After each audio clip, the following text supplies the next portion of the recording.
Recognized. I now proudly yield 2 minutes to the representative from the great state of Oregon, Representative Blumenauer. Thank you, Mr. Gentleman Chairman. from Oregon is recognized. I appreciate your courtesy. You know, Congress passed a law almost a century ago prohibiting the importation of goods made with forced labor. But you know, it was really never enforced.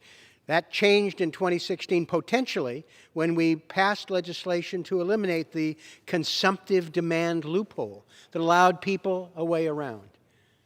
Well, it's time that we finished the job. Nothing is more chilling than what the Chinese are doing to the Uyghur people.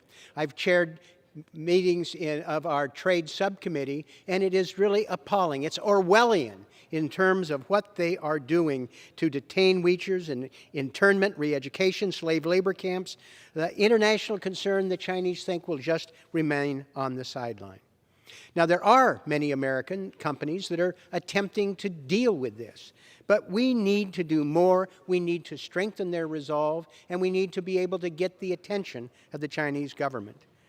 A stronger regime is absolutely necessary. Crimes against humanity require a response. We must not just vote our support for the Uyghur people and other minorities across China.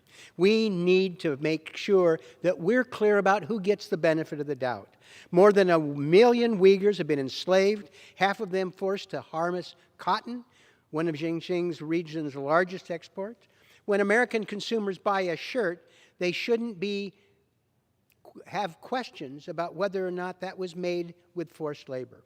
I strongly support this legislation to ensure that American dollars aren't inadvertently contributing to forced labor. That's the language that the Chinese understand, denying them access to our markets and making sure that people are responsible for their supply chains. This legislation, I think, is a great start. I'm pleased that there is bipartisan support for it. I hope we enact it, and then we work together to make sure that it is enforced. Thank you, and I yield back. Gentleman from Oregon.